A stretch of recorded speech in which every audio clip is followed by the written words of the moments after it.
Well, as we begin with our topic today, yes, I would like to give my respect to all the teachers attending here, and thank you once again for being here as well. So this is Teacher Selena from C1 room. Yes, and today I'm so elated to share with all of the teachers who are attending here with about the classroom, management, and also the teaching methods. Now let's move to our contents. So we also got a contents which obtain 5 points that we will discuss in the next slide. So the first point we're gonna give the introductions about the topic, and another one is about talk about the class management, and the third point is about the procedure of teaching. The fourth point is about the benefits of using those methods, and also the last one is conclusion, is kind of the last point that we just summarize all the things which we mentioned on our topic today. So now let's move to the first point that talk about the introductions. So today's topic we talk about the class management and also like the teaching methods that include 4 skills as well as like reading, writing, listening, and reading. So the purpose or the objective in case we actually delve into the essential skills and strategies that empower the educators to create a dynamic and productive learning environment, from crafting engaging lesson to fostering student participation. We also try to explore the techniques that promote student success and positive classroom culture. In case, actually, to be a teacher, to be an educator, we're not supposed just to give the knowledge, but we're also supposed to create kind of a friendly environment like inside our classroom. So now let's move to another one. Okay, and the next slide we'll discuss about the classroom management. So before we go to talk about all the points which are on the slide, let me guide you guys about what the classroom management is. Well, classroom management refers to the way that the teacher use kind of strategies in order to control the students who study inside the class, become sit properly, and also give them kind of a discipline, morality, or virtue, something like that. So here are 4 points that we actually just to talk about or include with our classroom management. And the first point is establish clear expectations. So actually just combine it together. And 2, positive reinforcement. And the third point is build relationships and consistently enforce rules. So let's go with the first point is actually establish clear expectations. All of those points defines by the way that you guys use as a teacher. When you guys begin with your class first, so mostly you're gonna use the classroom language. For example, hi class, and do many kinds of activity. But when you just enter the class, and you guys can see it's like a kind of a messing around of the students start saying annoyed or start just saying out loud, speak out loud. And you guys think about when we try to raise our voice up in order to calm our students, do you guys think it's a good way?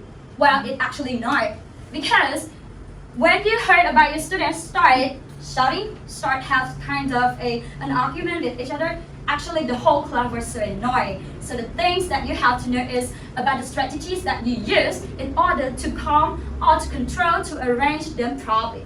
It's about, you can use many ways. For example, like you can use calling the words. For example, you start the class and you see like they're so annoyed, talk a lot, speak out loud. So you can say that, hi, and then your students will respond to you, class, or maybe you're gonna ask them like, okay, 3, 2, 1, silent, or zip up. So they're gonna follow up from you. So this is the good way that you can also use that method to control them.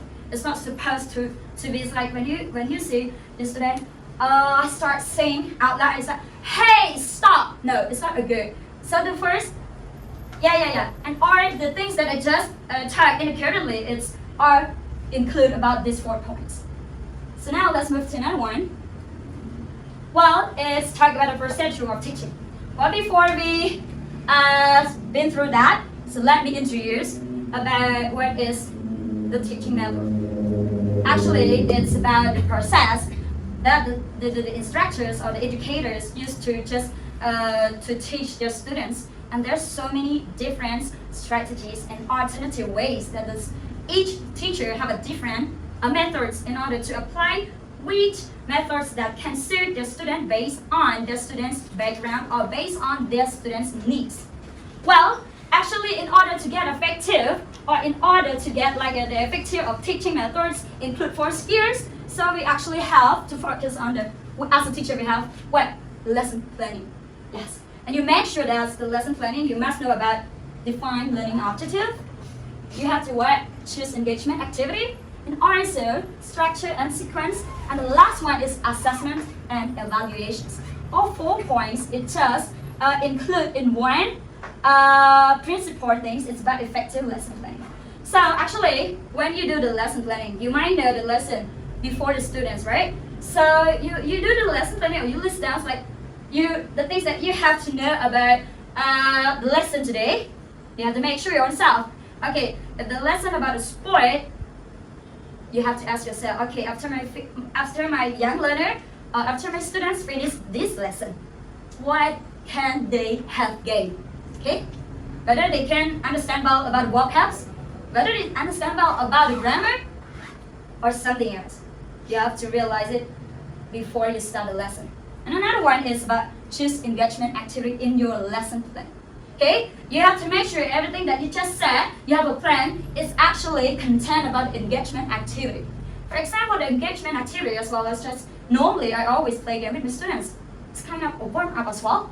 Or maybe the reading class second session, or maybe the last session I also play game in order to summarize the things that you just learned. The game, it's not the game if you just heard in the kernel, it may be bad. But if you just use it with the academic, it's doing great. So the game that I normally use kind of like head, shoulder, and knee and so. But the head, I also represent by the vocab that I learned. So when I say head, they're gonna say the word that I learned. Yeah, that's a good way. And another one is about the structure and sequence. You have to know about the process or the flow of the lesson. Yeah. And another one, assessment and evaluations. After that, you have to observe on the students whether they make a mistake or not. Try to correct them step by step. Not in a rush. Not put your make face to the students. Okay. Now let's move to another one. Well, okay. Okay, it's also have one more point that was in our procedure of teaching. That calls like engaging methods. So what are those engaging methods? Well, there's so many, but I just mentioned 4 features in case. So active learning, differentiated instructions, project-based learning, and the last but not least, inquiry-based learning. So what is active learning? As you guys see on the picture here, there's our my students' activity. Well, active learning is the way that the students learn by hands-on activity or many activities that the teacher provides the students to do. For example, like make a discussion, like do presentations, or making pairs to have a conversation with one another. Okay? So here, I just make a group discussion, like divide them into maybe small groups or like a huge groups based on the reality in your classroom. So in case when they start learning by the active learning, it's also provide the students understand well about one another, and they also can share their ideas. They also can polish up their confidence as well in order just to express their own opinion, try to discuss with their friends, and also can engage them with one another and can provide them a good communication as well. And the second point is about differentiated instructions. Well, and this point is focused about the student's background. You might know about your own students because they're only you. Okay? There's only you who teach the student inside class. And then you have to observe them one by one. You have to know whether the students need. Okay, some individual and also each student, as I said, in the currently have a different style of learning. Some just learn quickly by their listening, and some just learn quickly by you use like a material like a flashcard to show them so they can catch up with vocabulary quickly. And some can understand well by their hands-on activity or experiment. Okay? So actually to know about the students' requirement, the students' need of their learning is very crucial. Okay, for the project-based learning, it's also included in like the engaging methods. Also, here's the project-based. Maybe it's a few weeks ago, I just led them. It's just a small project. They just talk about wildlife. And the solar system, it's just divided into groups. So they start have a discussions and research on the topic, and they also use this. Actually, this method also not provide just only the knowledge, but it also critical thinking as well. Or innovative thoughts. Okay, so let's move to the last point, let's talk about the inquiry-based learning. This is kind of the learning, like you learn by ask the questions. Okay, it's the best way that you allow the student to have or to answer or to ask about the question which they wonder or curious. Okay. Okay. Here's the activity. Go. Well, for the teaching methodology that I normally use, I have two methods that I always apply, but this one is completely rarely, yes, but also include. And this one is mostly I use. Well, so I use two methods in order to enhance 4 skills in English: writing, listening, reading, and speaking. So what are those two methods? The one is about the lecture-based and kinesthetic learning. So what is the lecture-based? Well, lecture-based is like an instructor present out today, information and summarized materials that contain to the background or of the interest of the students and focuses on the key concept, principle, or ideas. If we talk about kinesthetic-based learning, it refers to learn through hands-on activity. It's like do presentation, debate, make discussion, or do the research or conversation, something else. Movement and also manipulations of materials. Actually, this learning style is often associated with individuals who learn best by doing touching and also experiencing the materials in a physical way. So actually, kinesthetic is played as a crucial role in engaging methods. It provides the student have a strong communication with one another, try to collaborate and also improve their thinking as well, and also can be appear their innovation ideas. Case. Well, let's take a look about the benefit shores.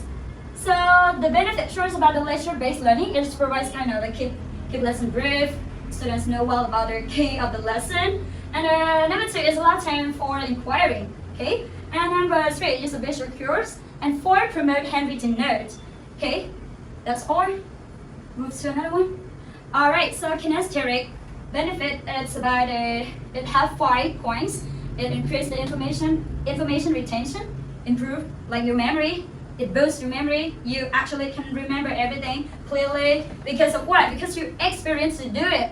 Hands-on activity, which means that you do the project, you do by your own hands, right? So more engaged participation. So once we have a group project, we discuss, truly, obviously, those students will engage with one another. For the 4th point is improve problem-solving skills. They have their own ideas and also they have a critical thinking and their own thoughts or innovations way to solve the problem. And also improve their autonomy and self-confidence. The most important things when you just put this method to your students, so your students can gain kind of, okay, they feel secure about their own ideas, they be able to express their opinion. Which means like, okay, I left my students as a project or as a do the research. So they do the research, they start having their own idea and they start express it. And that this also demonstrates their confidence as well.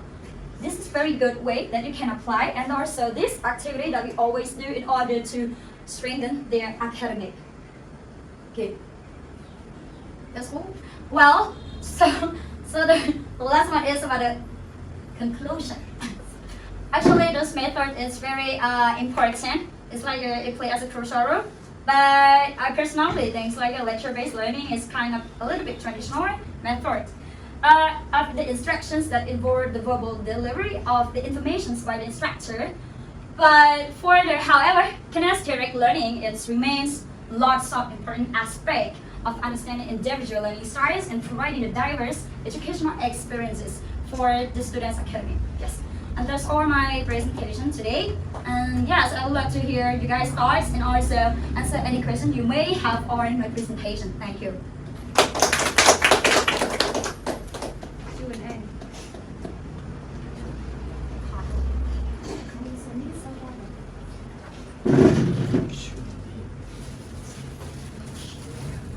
Question, please. If there's any question, feel free to ask, okay? I answer you guys as much as I can. Anyone, please? Yes, please.